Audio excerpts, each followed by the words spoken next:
The gathering storm. The sun cast a golden glow over the backyard, filtering through the thick branches of a towering oak tree. The scent of grilled meat mingled with freshly cut grass, filling the air with a homely warmth.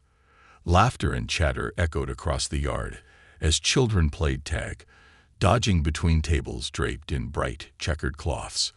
Adults clinked glasses of lemonade, swapping stories, their voices carrying a likeness that only came from a place of love and belonging. In the center of it all sat Jamal, a 16-year-old with a sharp wit and an infectious smile. Confined to a wheelchair after an accident years ago, he had never let his disability define him. If anything, he had made sure no one pitied him. He was the life of the party, always ready with a joke, a quick retort, or an insightful comment that made everyone laugh. "Jamal, you better hold on to that chicken leg tight," his younger sister Aliyah teased, eyeing his plate mischievously. Jamal smirked and deftly moved his plate away. "Aliyah, just because I'm in a wheelchair doesn't mean I can't see. My eyes work just fine." Laughter erupted from the table, their father chuckling as he patted Jamal on the shoulder.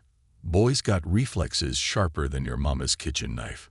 Jamal's uncle, Reggie, a towering man with a deep, booming laugh, took a sip of his drink. "You keep roasting folks like that, Jamal, and you might just put us all out of business." The mood was light, warm. This was their world, their home, a place where they didn't have to worry about the outside. But that peace shattered the moment Sergeant Burke stepped onto the patio. A hush fell over the gathering as the tall, broad-shouldered man strolled forward with a confidence that felt intrusive. He was in uniform, his posture stiff, his face chiseled with an expression that could cut glass. The guests exchanged glances. Some looked away, others tensed, sensing the shift in the air. Burke wasn't family. He wasn't even a friend. He was an officer in their town, and his presence at this barbecue was neither invited nor welcomed. He scanned the crowd, his gaze finally locking onto Jamal. Something about the way he looked at him, cold, calculating, like he was dissecting him, made Jamal's stomach churn. Burke took slow, deliberate steps, closing the distance between them. "Well, look at this," he said with a forced grin.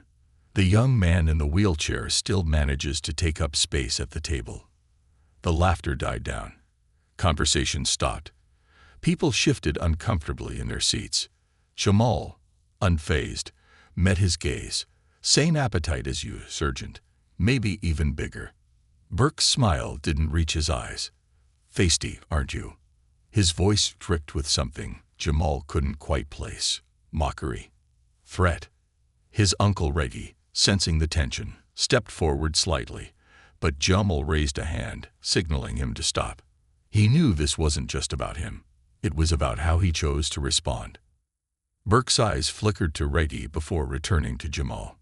"You got quite the mouth on you, boy." Jamal forced a smile. "Guess it runs in the family." Burke's smirk twitched. He straightened, placing a firm hand on the back of Jamal's wheelchair, pressing down slightly. "You know, people like you always find a way to make everything about yourselves." Jamal's muscles tensed. "People like me?" he asked, his voice steady. Burke exhaled sharply, shaking his head. "You know exactly what I mean. First, the wheelchair, now, well, the rest of it. Always expecting special treatment, always playing the victim." A ripple of unease spread through the crowd. Jamal's mother, Monica, sat frozen, her fingers clutching her napkin. His father, Marcus, clenched his jaw, his grip tightening around his glass. Alia's expression darkened, but she stayed silent. Jamal's heart pounded, but he refused to look away. "I'm not playing anything," he said evenly. "I live my life, just like you."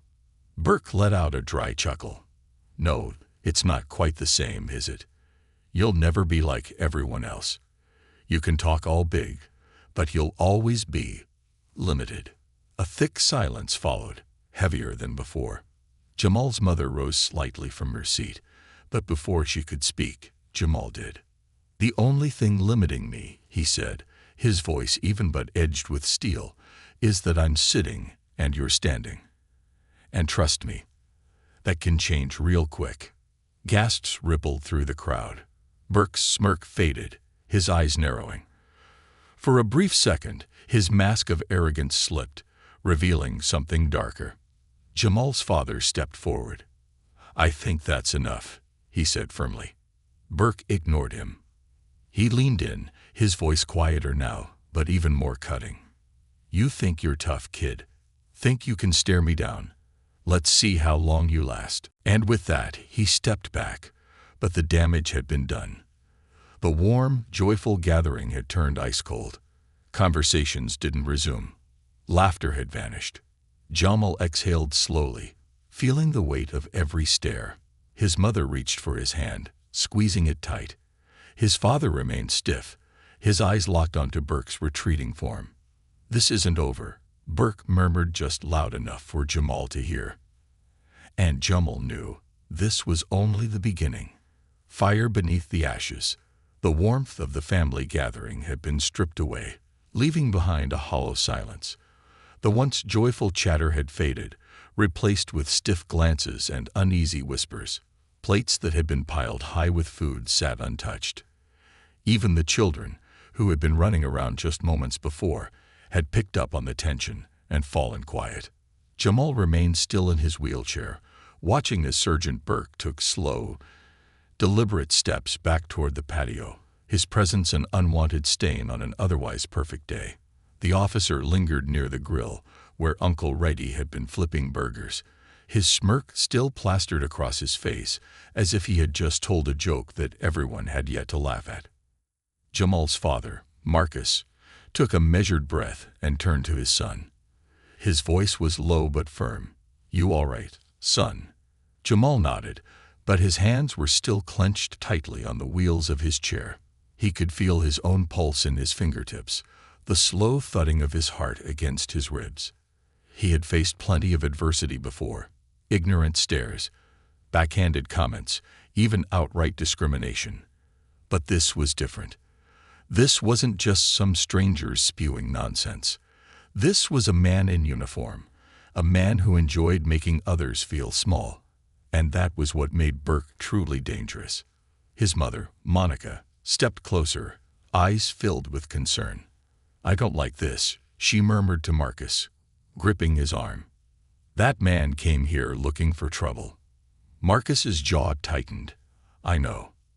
Nearby, Aliyah, Jamal's younger sister, was glaring at Burke with the kind of ferocity only a sibling could muster. She was just 14, but she had a spirit that burned bright. And right now, it was focused on the unwelcome guest. "Why's he even here?" she whispered to Jamal. Jamal exhaled slowly. "Because he thinks he can be." Uncle Reggie, a man who had always been known for his laughter and easygoing nature, was watching Burke closely, his expression unreadable. Finally, he wiped his hands on a napkin and took a step forward. "Sergeant," he said, keeping his voice calm, "why don't you head on out? We're just trying to have a nice day with family." Burke turned, lifting an eyebrow as if genuinely surprised at the suggestion. "Oh, you mean I'm not welcome?" He feigned shock, placing a hand over his chest. "Now that's funny. I thought we lived in a free country." Marcus crossed his arms. "It's free, all right. Free to know when a man's overstayed his welcome." A few guests muttered their agreement, shifting uneasily in their seats. Burke's smirk didn't waver. He looked from Marcus to Reddy, then back to Jamal. "You know," he mused, "I find it interesting that he seems to be the center of attention today." He nodded toward Jamal. "I get it. The poor kid in the wheelchair. Everyone rallies around him." "Makes sense." Jamal felt a slow burn in his chest, but he didn't flinch. "You say that like it bothers you," he replied. Burke chuckled. "What bothers me," he said, stepping closer, "is that people like you always want special treatment. You want people to walk on eggshells around you, afraid to say the wrong thing. But the real world, it doesn't care about your feelings." Jamal stared at him. His voice was steady. And what does that make you? The real world. Burke crouched down slightly, lowering himself just enough to look Jamal in the eyes. It makes me someone who sees through the act. You want to be treated like everyone else. Fine. But don't get mad when the truth isn't wrapped up nice and pretty for you. Jamal felt the pressure in his chest tighten, but before he could speak, Marcus stepped between them. That's enough, he said, his voice like iron. I don't know what your problem is, but you will not come into my home and disrespect my son. Burke straightened, the smug expression still lingering. Disrespect. Oh, please. He exhaled, shaking his head. You're all so sensitive. It's no wonder the world is the way it is. Monica had heard enough. You need to leave, she said sharply. Burke glanced around as if waiting for someone to object. When no one did, he gave a slow nod. Fine, he said. I'll leave, but I hope you all understand something. He turned back to Jamal, his eyes glinting with something sinister.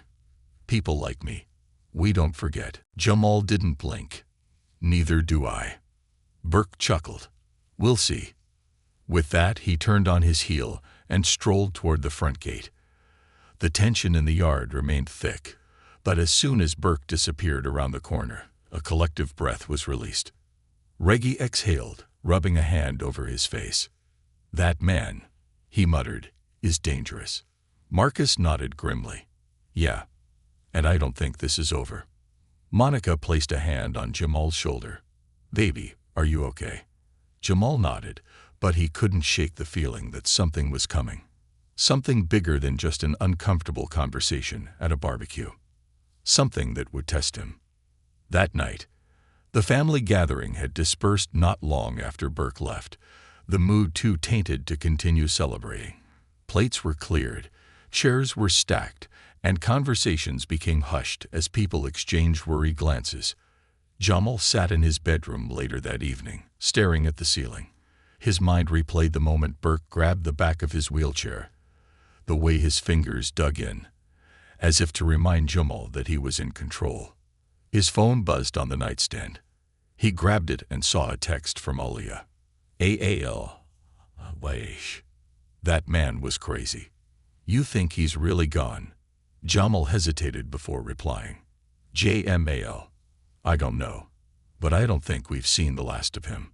The clock on his phone read 11:37 p.m. when he finally set it down and turned over in bed.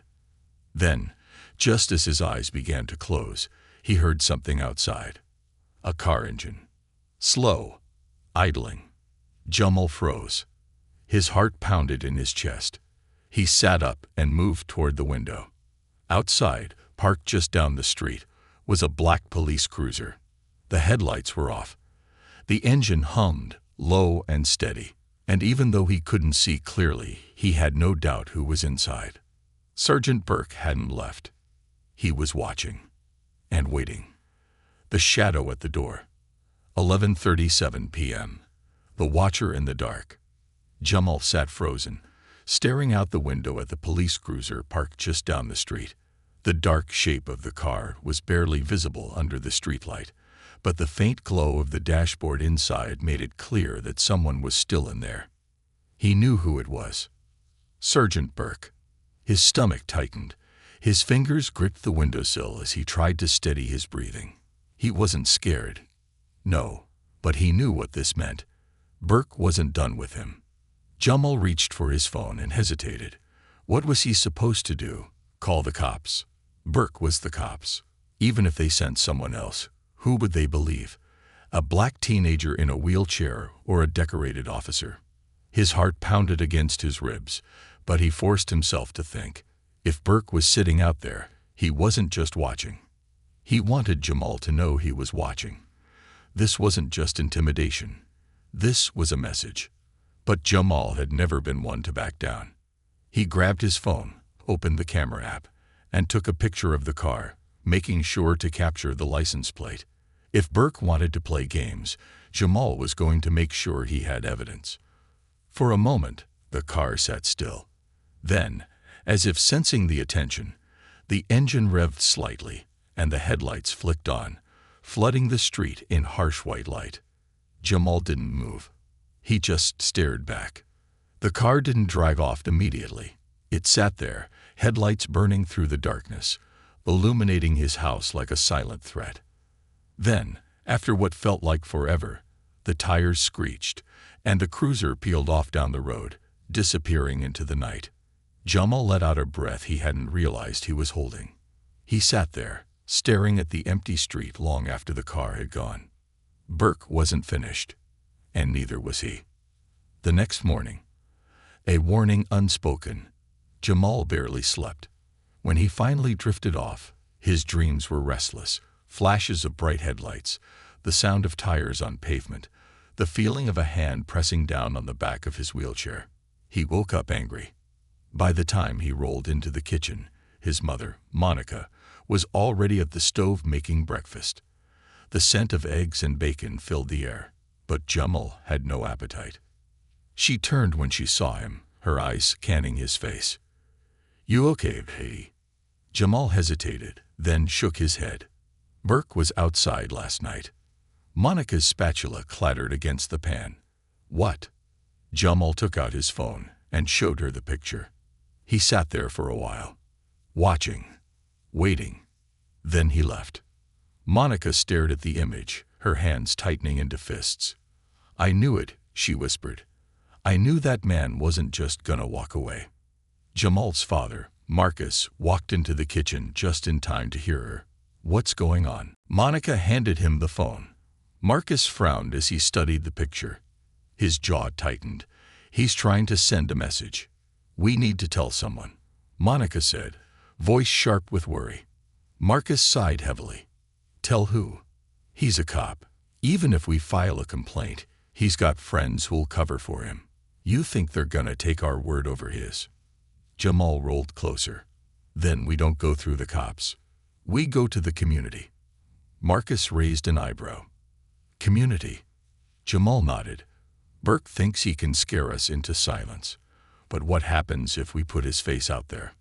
What if the whole neighborhood knows what kind of man he really is?" Monica exhaled slowly. "You want to fight him out in the open." Jamal met her gaze. "We can't fight him in the dark. That's his territory." A tense silence filled the kitchen. Finally, Marcus nodded.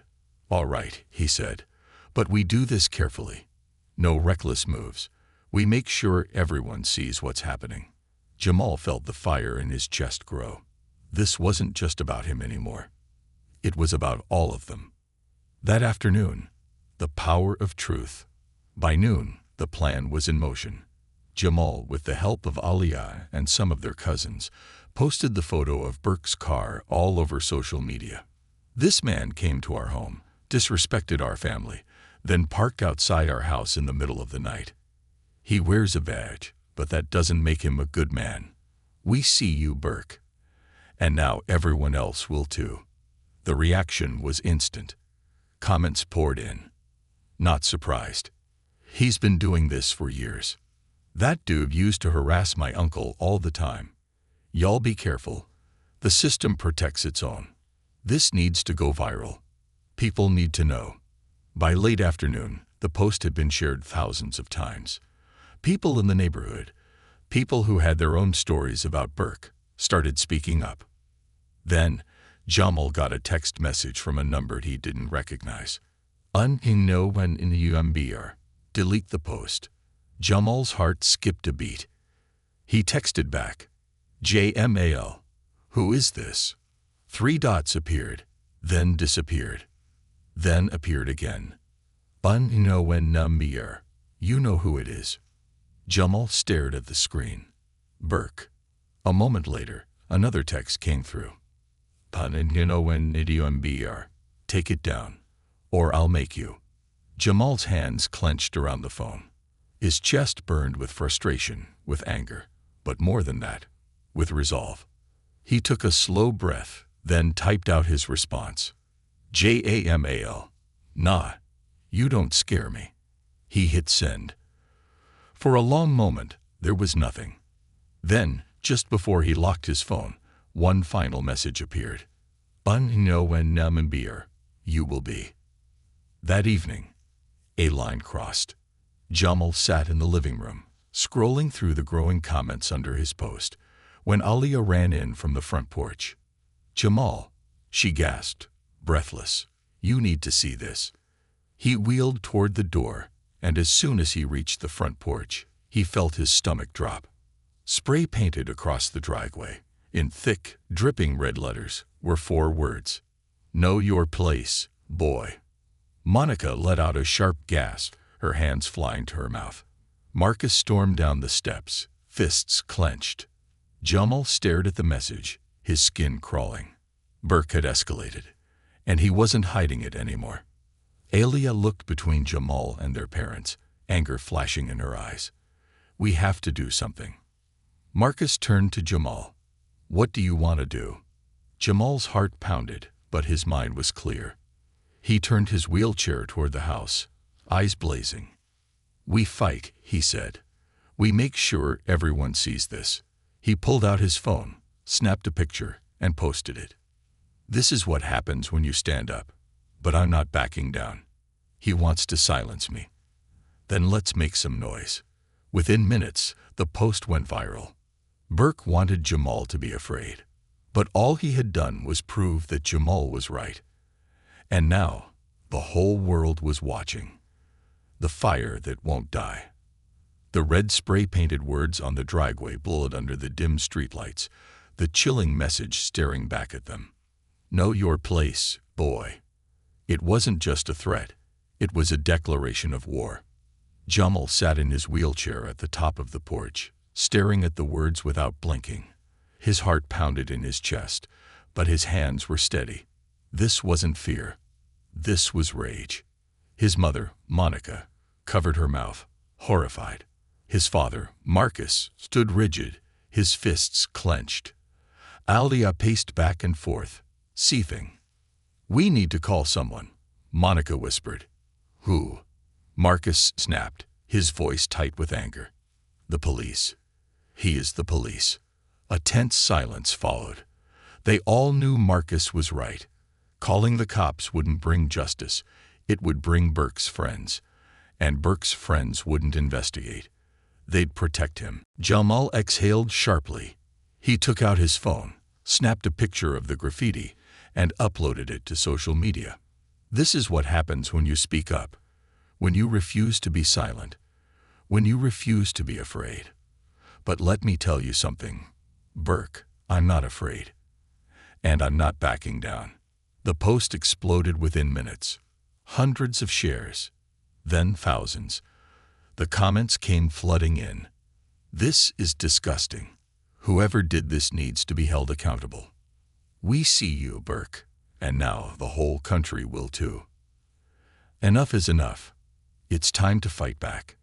Jamal refreshed the page. It wasn't just their neighborhood talking anymore.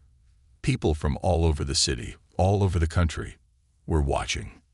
Then a notification popped up. "Unknown number. You just made the biggest mistake of your life."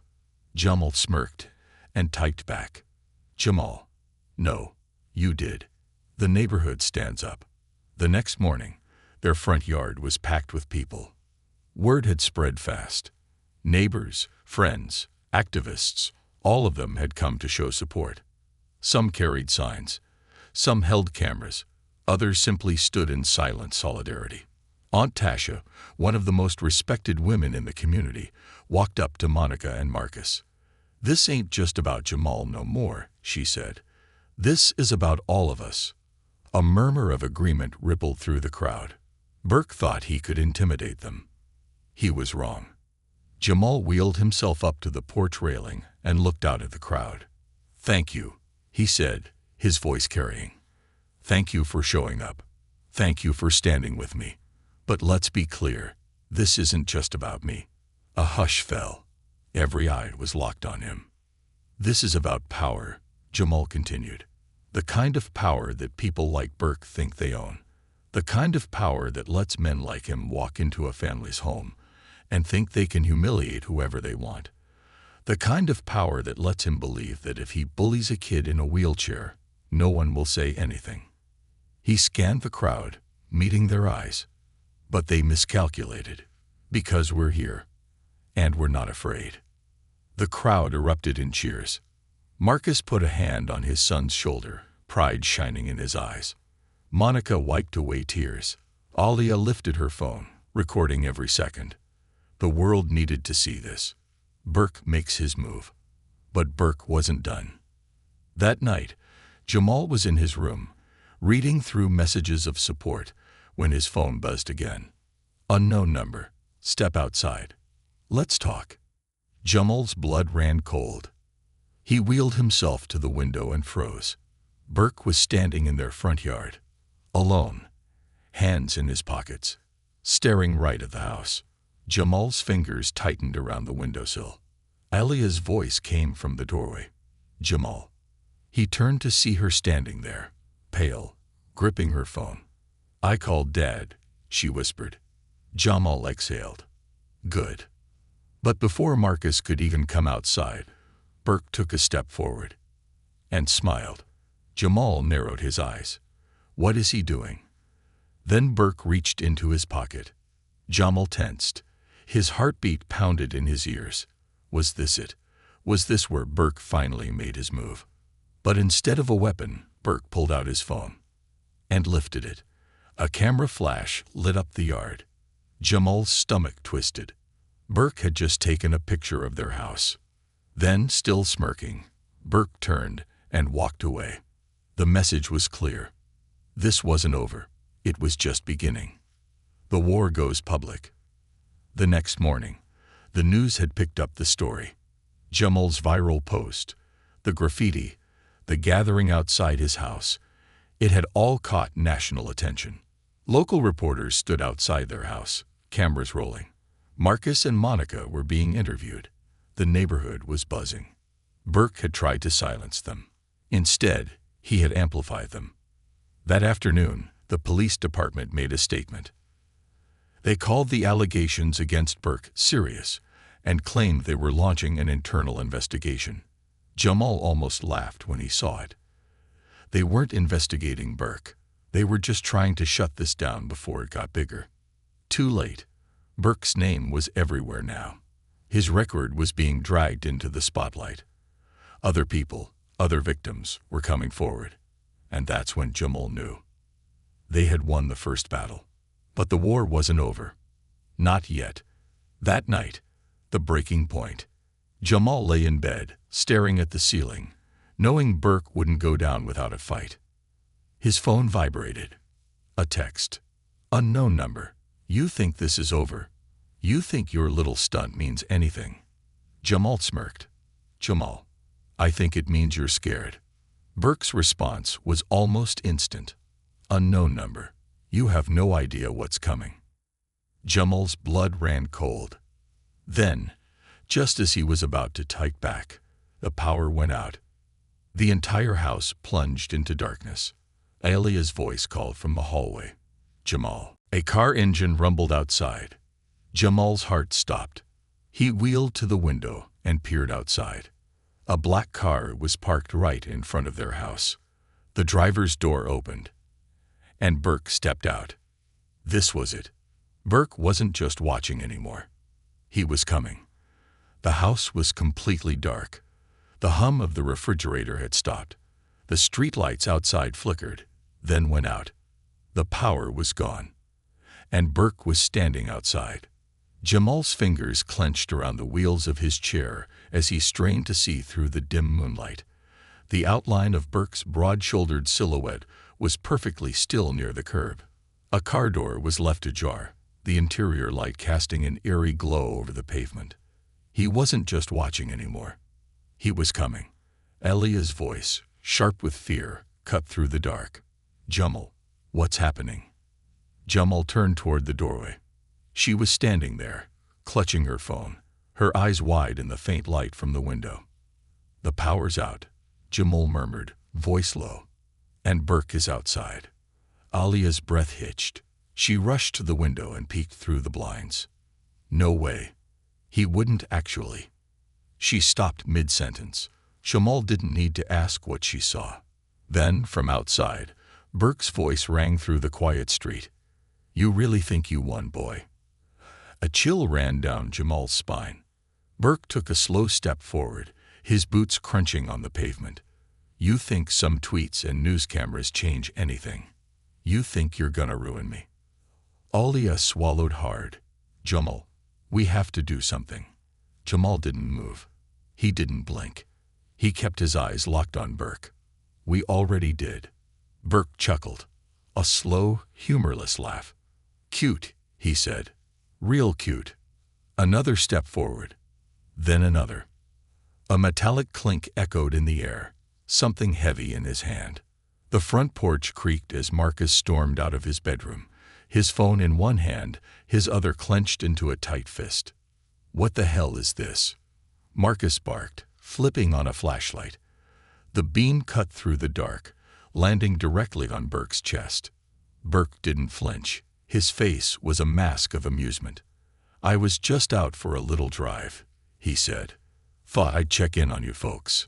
Marcus stepped onto the porch. The hell you did? You cut our power. Burke spread his hands. Why would I do that? His grin widened. Maybe the power company just made a little mistake. Maybe you people should pay your bills. A few neighbors had started peeking out of their windows, drawn by the commotion. Burke saw them.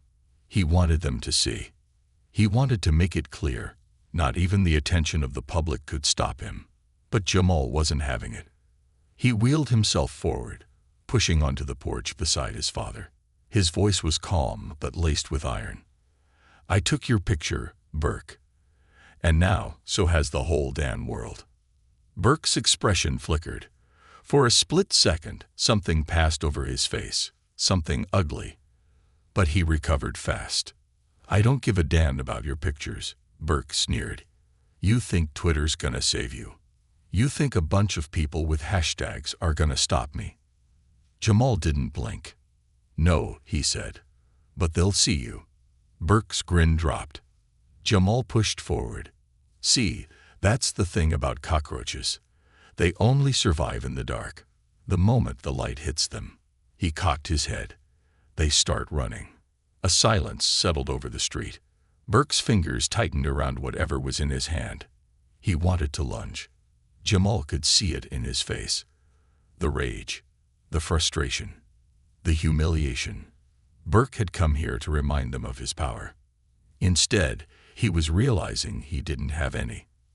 For the first time, Jamal saw something else in the sergeant's eyes. Not anger, not control. Fear. Burke finally exhaled sharply, shaking his head. He took a slow step backward. You think you're smart, he muttered. You think you're clever. Marcus kept the flashlight trained on him. You're gonna get in your car, Burke. And you're gonna drive the hell out of here. Burke's eyes burned. But he didn't argue.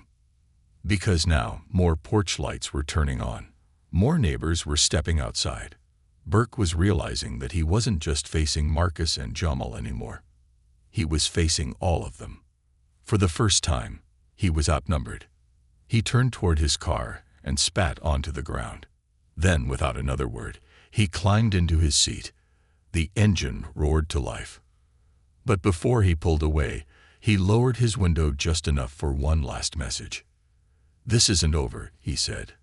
Then the tires screeched, and he was gone. The aftermath. For the next hour, neighbors filled the front yard, asking if Jamal's family was okay. Marcus made the calls. Within 30 minutes, a city council member showed up. Within an hour, a civil rights lawyer was on the phone with them. Within 2 hours, the mayor had released a statement. Burke had thought he could silence Jamal. Instead, he had just amplified him. The next morning, news vans lined the street. The viral posts had reached national attention. More people came forward with stories about Burke. He wasn't just a bad cop. He was a predator. By noon, the police department had no choice but to take action. Burke was suspended. By the next day, Burke was fired. By the end of the week, he was under criminal investigation. Burke had thought his badge made him untouchable. He had forgotten one thing. The people are stronger than the ones who oppress them. Jamal didn't just fight back. He won. 1 month later, the graffiti had been scrubbed away. The power had been restored. But the story of what happened had never faded. Jamal sat in his wheelchair on the front porch, watching as his mother flipped burgers on the grill. His father laughed with Uncle Reddy. Aliyah leaned against the railing, scrolling on her phone. "Yo, do you see this?" Jamal turned to her. She held up her screen. It was a news article. Former police sergeant sentenced to 12 years in prison for civil rights violations. Jamal let out a slow breath. It was over. Not just for him. For everyone Burke had hurt. His mother placed a hand on his shoulder. "Proud of you, baby." Jamal smiled. The fight had been long. The scars would remain. But he had proven something important. Some battles weren't won with fists. Some wars weren't won with weapons. Sometimes the loudest voice was the one that refused to be silenced. And Jamal, he would never be silenced again. The echo that won't fade. 1 month later, the calm before the storm. The news of Sergeant Burke's downfall had spread like wildfire. It wasn't just a neighborhood scandal anymore. It was a national reckoning. People had come forward with their stories, and as the legal cases stacked up, Burke's arrogance collapsed under the weight of his own sins. But for Jamal, it wasn't over. Because for every Burke that was exposed, there were 10 more like him still lurking in the system. And Jamal wasn't going to stop at just one. A new battle begins. Jamal sat on the front porch, his laptop balanced on his knees. His fingers moved rapidly across the keyboard as he typed out a post. "We won this fight. But the war isn't over. For every Burke, there's another one in another city, another neighborhood, another school. They think they can break us. But we won't break. We won't stop. And we won't be silent. It's time to fight back." He hit post. Within minutes, thousands of people had shared it. The movement that had started in his backyard was no longer just his. It had spread. Aliyah leaned against the railing, watching his screen with a smirk. "Dan, bro, you really started a whole revolution from a barbecue." Jamal chuckled. "Guess I did." Aliyah's smile faded slightly. "But you know this isn't over, right?" Jamal's fingers hovered over the keyboard. "Yeah," he said quietly. "I know. Because even though Burke was gone, there were other enemies, and some of them hadn't forgotten his name. The threat in the shadows." That night, Jamal lay in bed, his mind still spinning. He had expected to feel relief, victory, satisfaction. Instead, he felt restless. His phone buzzed. A text message. "Unknown number. You should have stayed quiet." Jamal's breath hitched. Another one. His stomach twisted, but he forced himself to stay calm. He took a deep breath and texted back. "Jamal, who is this?" A moment of silence.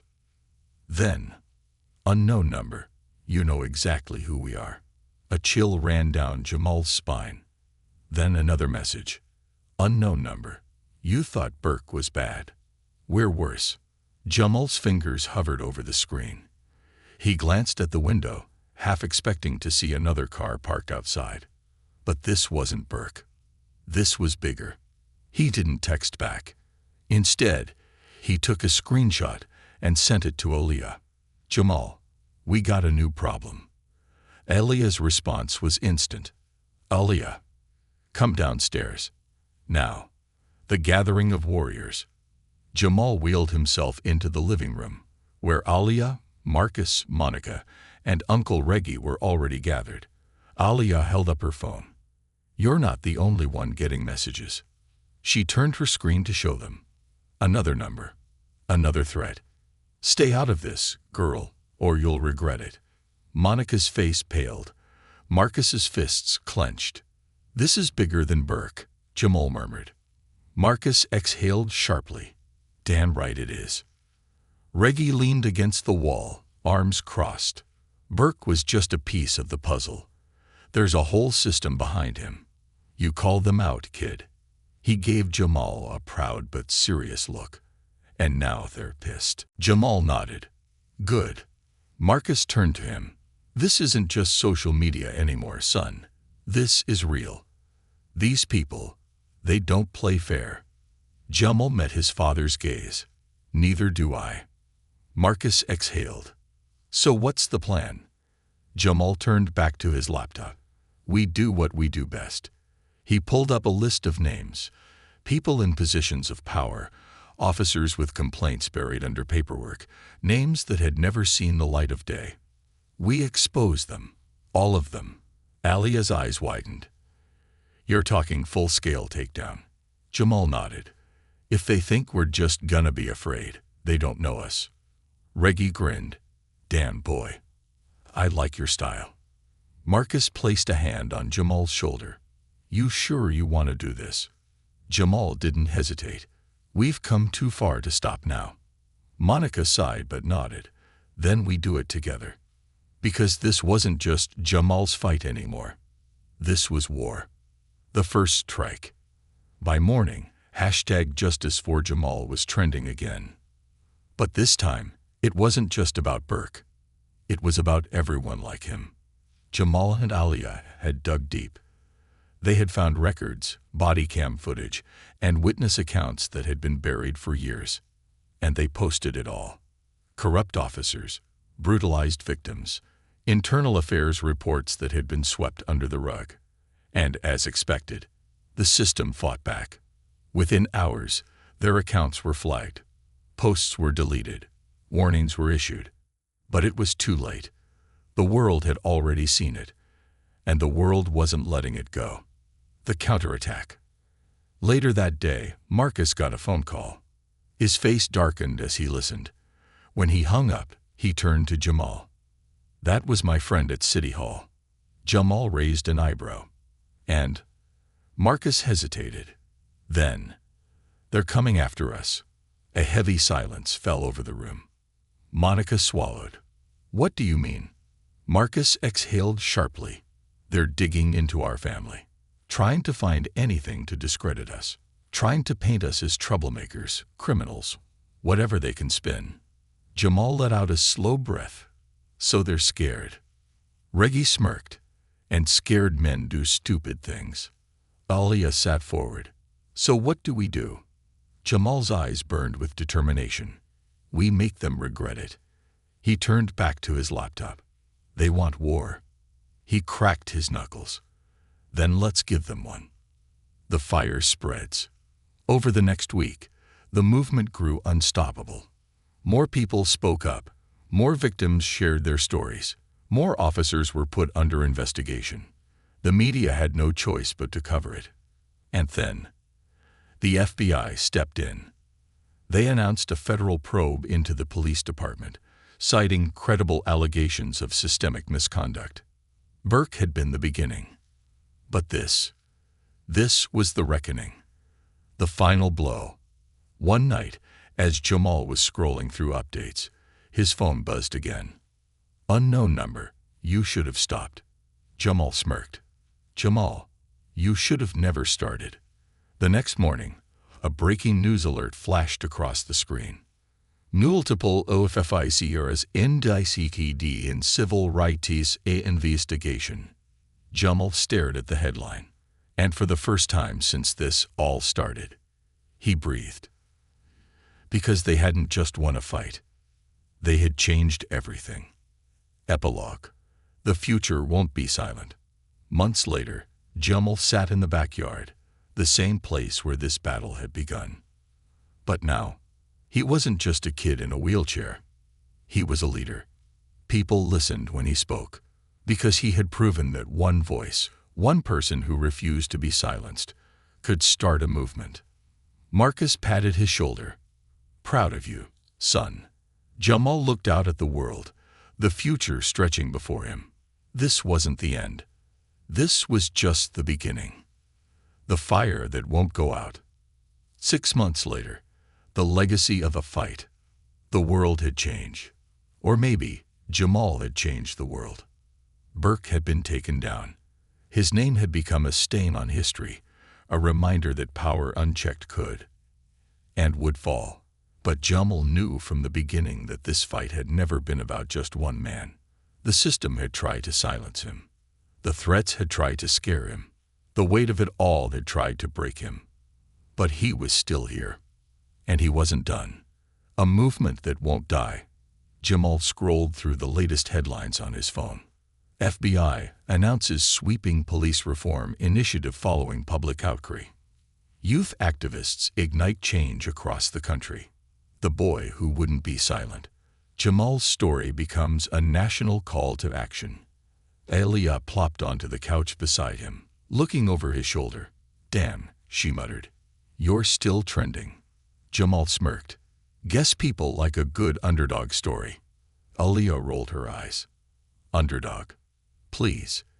You kicked their ass." Jamal chuckled, but he knew the fight wasn't over. Not yet. Yes, Burke was gone. Yes, some officers had been fired. Yes, the Justice Department had been forced to start investigations. But Jamal knew real change wasn't headlines. It was in policy. It was in laws that lasted longer than public outrage. And that was his next battle. The next battlefield. City Hall. Jamal had never imagined himself in a suit. He felt weird in it, constrained, like he was wearing someone else's skin. But his mother insisted. "You gotta look the part, baby," she'd said, straightening his tie. "They judge us before we even speak."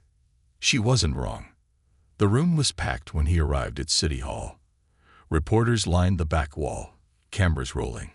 Community members sat shoulder to shoulder in the audience. And at the center of it all, the city council.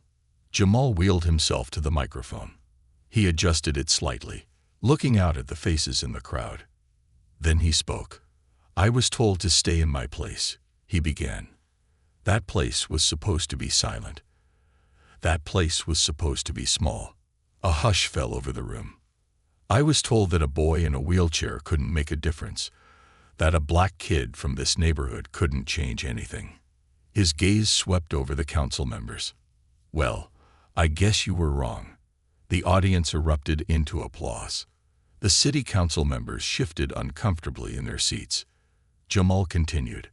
"We need a civilian review board for our police department. We need independent investigations when officers violate civil rights. We need body cam footage to be made public. We need accountability." One of the councilmen leaned forward, adjusting his glasses. "Mr. Daniels, we understand your concerns, but these changes take time." Jamal didn't let him finish. "Time," he echoed. "How much time did Burke's victims get? How much time did the people he terrorized get? How much time does it take for a system that's been broken for decades to fix itself?" The room fell silent. Jamal exhaled, his voice steady. "Justice isn't something we wait for. It's something we demand." He turned to the audience. "And we're not going anywhere until we get it." The applause this time shook the room.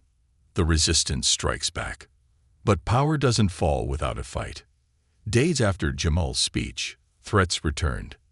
This time, they weren't just texts. His email inbox was flooded. His social media was bombarded. But then, it escalated. A brick was thrown through their window one night. It shattered the living room glass, landing just feet from where Jamal and Marcus had been talking. Monica screamed. Marcus stormed out onto the porch, but the street was empty. Jamal picked up the brick, turning it over in his hands. A note was taped to it. "Enough." Aliyah clenched her fists. "This is Burke's people, isn't it?" Marcus' face was dark with rage. "It's all of them. The ones who think they own this city. The ones who think we should shut up and disappear." Jamal ran his fingers over the rough surface of the brick. Then he smiled. Aliyah stared at him. "Why the hell are you smiling?" Jamal turned the brick in his hands. "Because they're scared." Aliyah blinked. "Bro, they just threw a damn brick at us." Jamal nodded. "Exactly. They don't throw bricks at people who don't matter." Marcus exhaled sharply, rubbing his face. "What's the plan, son?" Jamal held up the brick. "We show the world what they're doing. Turning fear into power. The next morning, Jamal posted a picture of the brick online. "They threw a brick through our window last night. They want us to stop. They want us to be afraid. But all they did was prove why we won't stop. Why we can't stop. You don't silence a movement with a brick. You just build a stronger foundation." The post exploded. Within hours, #BrickByBrick was trending. People from all over the country began posting pictures of bricks as a symbol, a sign that they wouldn't be intimidated. The next night, Jamal looked out at their street, and he saw something that made his chest tighten. People had started lining up outside their house, hundreds of them, holding bricks, not to throw, but to build something bigger, the monument that stood. By the end of the week, the community came together. They took the bricks and used them to build something real. A monument, right in the middle of the city. A tribute to everyone who had been silenced. Engraved in the stone at the center was a single sentence: "A voice can shake the world." And beneath it, Jamal's name. 1 year later, the future he built. The world had changed. Laws had passed. Policies had been reformed. New officers were trained under new rules. Jamal had spoken before Congress. He had started a foundation for justice reform. But most of all, he had proven something. That one voice could start something unstoppable. That one person could light a fire that wouldn't die. As he rolled up to the monument on its anniversary, he smiled. Because this wasn't just his fight anymore. This was everyone's fight. And the fire, it would never go out. The morning that changed everything.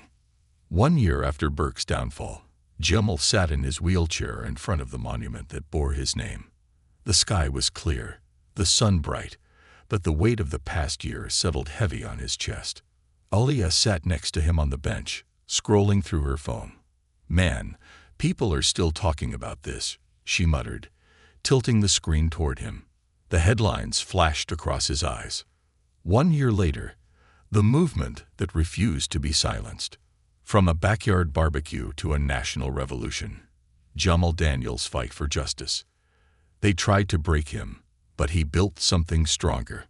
Jamal exhaled, running a hand over the stone engraving beneath the monument. "A voice can shake the world." Aliyah nudged him. "You okay?"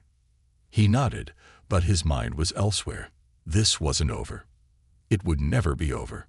Because for every law passed, for every officer held accountable, there were more battles to fight. But Jamal had learned something in the past year. You don't fight every battle alone. The call that changed everything. That afternoon, Jamal was sitting in his room, flipping through his emails when he saw it.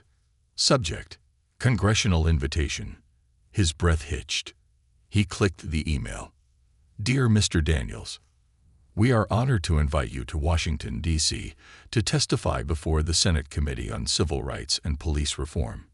Your voice has inspired a movement, and we believe your testimony could be a defining moment in shaping new legislation. We look forward to hearing from you." Jamal stared at the screen. Aliyah peeked over his shoulder. "Yo," she whispered. "Is that what I think it is?" Jamal turned to her. "They want me to testify." Aliyah blinked. "In Congress?" Jamal nodded. A slow grin spread across her face. "Well, Dan, looks like you're about to change the game for real." Jamal exhaled sharply. He had spent a year fighting for change, for justice, for people like him, people who had been ignored, silenced, or discarded.